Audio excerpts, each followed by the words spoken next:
যারা সূরা ইখলাস দিয়ে নামাজ পড়েন একটি ভুলের কারণে আপনাদের নামাজ হবে না।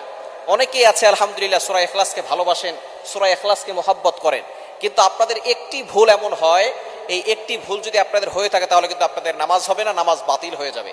সূরা ইখলাসের ফজিলত অনেক বেশি, আমরা সকলেই জানি। নবীজি সাল্লাল্লাহু আলাইহি ওয়াসাল্লাম জানিয়ে দিয়েছেন, যে ব্যক্তি সূরা ইখলাস একবার পাঠ করবে আল্লাহ পাক রব্বুল আলামিন 10 পারা কোরআন শরীফ পড়ার সওয়াব দিবেন। যে ব্যক্তি 3 বার পড়বে 1 খতম কোরআন শরীফ পড়ার সওয়াব পাবে। আর যে ব্যক্তি 10 বার পড়বে আল্লাহ পাক রব্বুল আলামিন তার জন্য জান্নাতে একটা প্রাসাদ নির্মাণ করবে। এবং আমরা এরকম অনেক হাদিস শুনেছি যে নবীজি সাল্লাল্লাহু আলাইহি ওয়াসাল্লাম জানিয়ে দিয়েছেন, যারা সূরা ইখলাসকে ভালোবাসবে সূরা ইখলাসের ভালোবাসা তাকে জান্নাত পর্যন্ত পৌঁছে দিবে। এক সাহাবী সব নামাজে সূরা ইখলাস পড়তেন, প্রত্যেক নামাজেই তার সূরা ইখলাস থাকতো। সাহাবাকে অভিযোগ করলেন, ইয়া রাসূলুল্লাহ, সে তো প্রত্যেক নামাজেই সে সূরা ইখলাস পড়ে।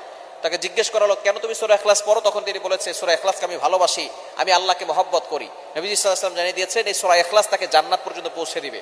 সুতরাং সূরা ইখলাসের ফজিলত অনেক বেশি, কিন্তু আমরা অনেকেই সূরা ইখলাস পড়ি, কুল হুয়াল্লাহু আহাদ আল্লাহুস সামাদ লাম ইয়ালিদ ওয়া লাম ইউলাদ ওয়া লাম ইয়াকুল লাহু কুফুয়ান আহাদ। ছোট্ট সূরা, ফজিলত অনেক বেশি।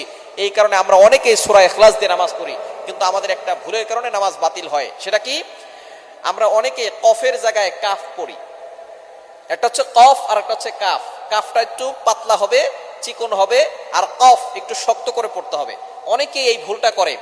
কফ দিয়ে পড়লে কুল হুয়াল্লাহু আহাদ, এটা যদি আপনি পড়েন তাহলে অর্থ হবে, নবী আপনি বলুন আল্লাহ এক, অদ্বিতীয়। আল্লাহ পাক রব্বুল আলামিন তার পরিচয় দিচ্ছেন এখানে।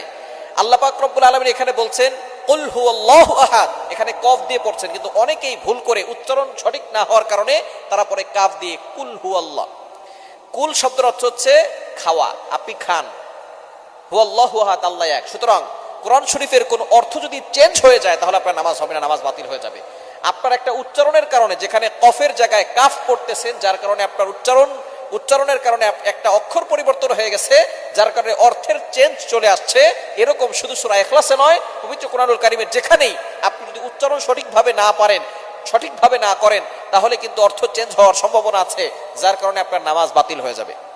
যেখানে আল্লাহ বলছেন কুল হুয়াল্লাহু আহাদ, আল্লাহ এক, নবী হে আপনি বলুন আল্লাহ এক, আল্লাহ অদ্বিতীয়, সেখানে যদি আপনি বলেন কুল হুয়াল্লাহু আহাদ তাহলে অর্থ হবে, নবী আপনি খান, আল্লাহ এক। সুতরাং অর্থ চেঞ্জ হওয়ার কারণে আপনার নামাজ বাতিল হয়ে যাবে। এজন্য অবশ্যই সতর্ক থাকতে হবে। আমরা কোরআন শরীফটা অবশ্যই শুদ্ধ করে পড়ার চেষ্টা করব। দুনিয়ার সবকিছু ঠিকঠাক মতো চলে, শুধু কোরআন শরীফের বেলায় কোরআন শরীফটা শুদ্ধ করে পড়ে না।